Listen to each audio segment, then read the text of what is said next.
வணக்கம் நண்பர்களே. இப்போ நாம் இந்தியாவின் மிகவும் புகழ்பெற்ற ஆன்மீக தலமான ஷிரடி சாய்பாபா டெம்பிள் நோக்கி பயணம் செய்து கொண்டிருக்கிறோம். சாய்பாபாவின் அருளை உலகம் முழுவதும் இருந்து தினமும் ஆயிரக்கணக்கான பக்தர்கள் இங்கு வருகிறார்கள். நாங்கள் தற்போது ஷிரடி நகருக்குள் நுழைந்துட்டோம்.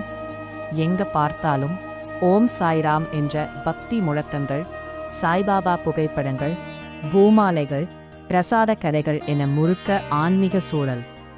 காலை நேரத்தில் கோவிலுக்கு செல்லும் இந்த அனுபவமே ரொம்ப ஸ்பெஷல்.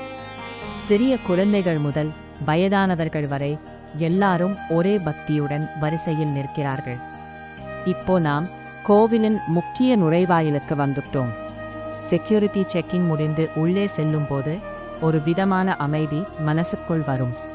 கோவிலின் உள்ளமைப்பு மிகவும் சுத்தமாகவும் அழகாகவும் இருக்கு.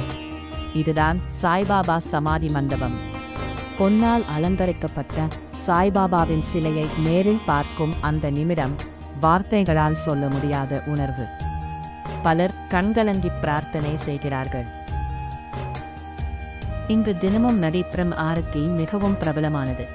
முக்கியமாக காக்கர் ஆரத்தி, மதிய ஆரத்தி, மாலை ஆரத்தி பார்க்க மக்கள் அதிகம் வருகிறார்கள். முழு மண்டபமும் பக்தி பாடல்களால் அதிரும். சாய்பாபா சொன்ன முக்கியமான 2 வார்த்தைகள் ஷத்தா மற்றும் சபுரி, அதாவது நம்பிக்கை மற்றும் பொறுமை. இன்றும் கோடிக்கணக்கான மக்களின் வாழ்க்கையை இந்த வார்த்தைகள் மாற்றிக் கொண்டிருக்கிறது. கோவிலை சுற்றி இருக்கும் பிரசாத கடைகளில் லட்டு, புகைப்படங்கள், சாய்பாபா சிலைகள் எல்லாம் கிடைக்கிறது.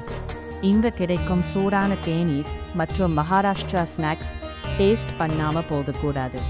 ஷிரடிக்கு வரும் மக்கள் பலரும் மன நிம்மதிக்காகவும் வேண்டுதலுக்காகவும் வருகிறார்கள். இங்கே வந்த பிறகு மனசுக்கு கிடைக்கும் அமைதி உண்மையிலேயே வேற லெவல். இப்போ நாங்கள் கோவில் வெளியே வந்து உள்ளோம். இரவு நேரத்தில் முழு கோவில் லைட்டிங்கில் பார்க்க இன்னும் அழகாக இருக்கும். அந்த டிவைன் ஃபீலிங்கை கேமரா முழுசா கேப்சர் பண்ண முடியாது. நேரில் வந்துதான் ஃபீல் பண்ணணும். நீங்களும் ஒரு முறை குடும்பத்துடன் ஷிரடி வந்து சாய்பாபாவின் அருளை அனுபவிச்சு